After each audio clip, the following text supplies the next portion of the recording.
This video is sponsored by Established Titles. On November 19th, Bounding Into Comics ran a story about how Star Wars Andor showrunner Tony Gilroy admitted that after expecting a gigantic instantaneous audience, the series instead found itself chasing after the audience, which he found to be surprising. But it wasn't surprising to me, nor was it to anyone else who were able to objectively appraise how the Star Wars franchise has been managed under Lucasfilm. In this editorial, I will begin with going through what Gilroy said, how he rationalizes the failure, and finally, why Andor will never find the audience it's chasing.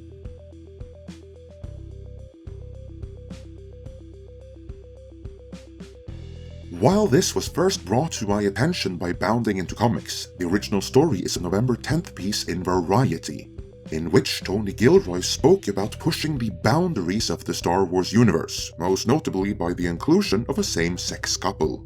Variety begins by helpfully setting the stage.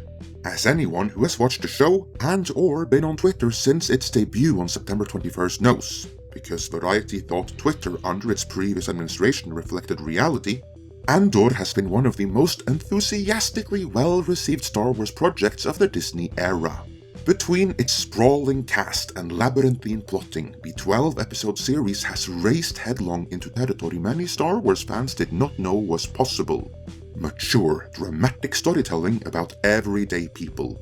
With each new episode, the social media adulation for Andor has only grown louder, as millennials and Gen Xers who grew up with Star Wars have become further enthralled by the realization that the family-friendly franchise has proven capable of growing up with them.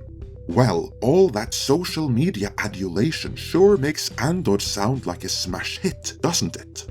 Alas, from the Nielsen ratings, we know that Andor is in fact a flop with audiences, and the biggest flop of all live-action Disney Plus Star Wars series to date at that.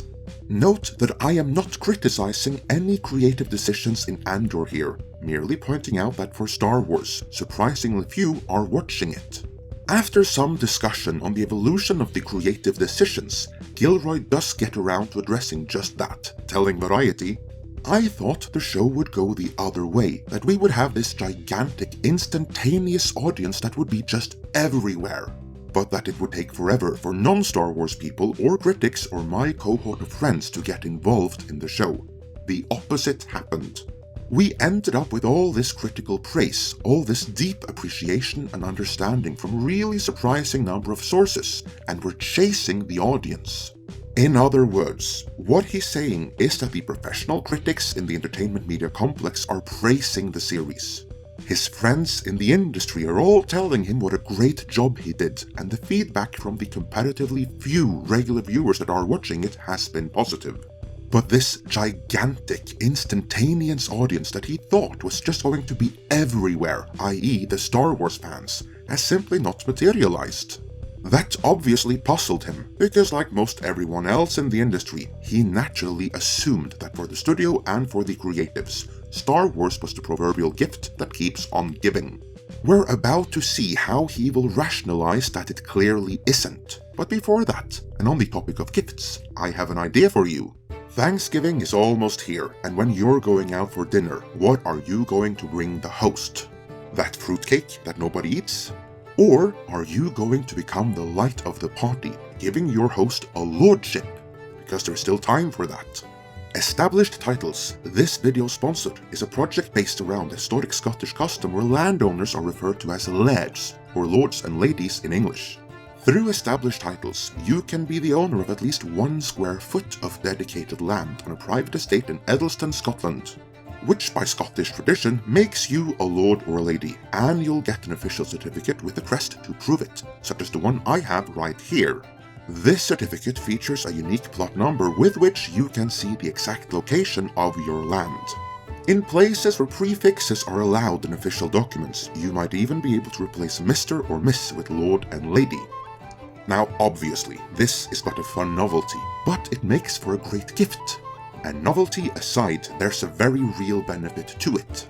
To support worldwide reforestation efforts, Established Titles work with global charities One Tree Planted and Trees for the Future, so for every order, a tree will be planted.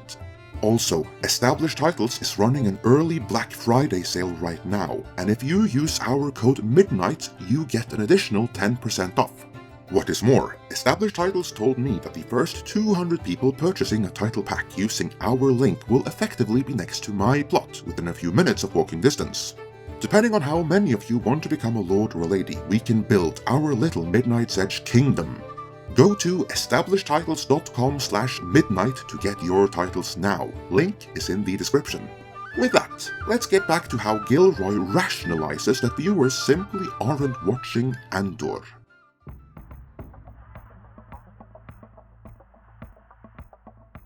As to why Star Wars audiences simply aren't tuning in to Andor, Gilroy blamed the novelty of streaming, telling Variety, "I'll say this because it's a trade publication.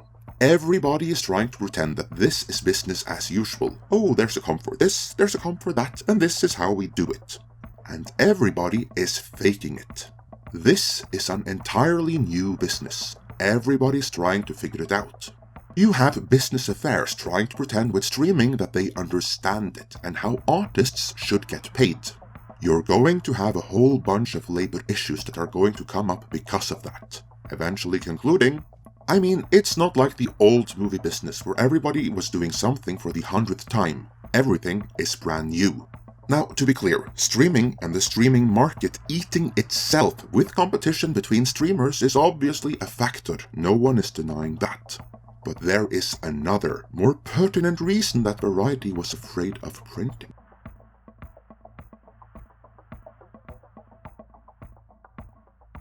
Star Wars fans are an extremely dedicated and loyal bunch, but there is a limit to how much abuse they will take.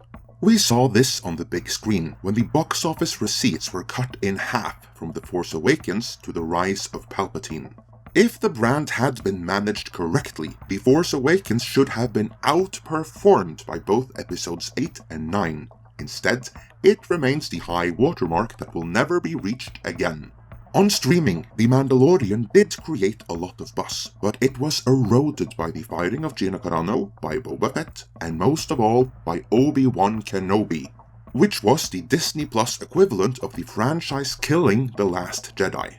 If Obi-Wan had been the series fans wanted, it would have brought fans back, and Andor would have benefited from it. Instead, Obi-Wan was the agenda-driven series that Kathleen Kennedy and her faction of Lucasfilm wanted it to be. And so, just like Solo in no small part was punished for The Last Jedi, Andor is a referendum on Star Wars on Disney Plus, and it's being punished for Obi-Wan Kenobi. As such, it's not gaining any traction, and it's not being discovered by anyone new who weren't watching it already. It's simply met with despondency. Then it doesn't matter how good Andor may be in its own right. Not enough will find that out for themselves, as too many of the built-in audience have simply tuned out due to the mismanagement of the Star Wars brand. What, if anything, is even worse for Andor is that without a critical number of Star Wars fans to spread the buzz, the series also won't take off with mainstream audiences outside of the Star Wars fanbase. In short, Andor's failure harkens back to Lucasfilm and Disney failing to understand either the Star Wars franchise or its fans, which is something we'll explore at length in the next video. For now though, do you think Andor will ever be seen and appreciated by Star Wars fans at large, or is it just too late? Let me know in the comments, and before you go, remember that Established Titles is running a big sale right now, and if you use the code MIDNIGHT, you get an additional 10% off. Go to establishedtitles.com/midnight now, link is in the description.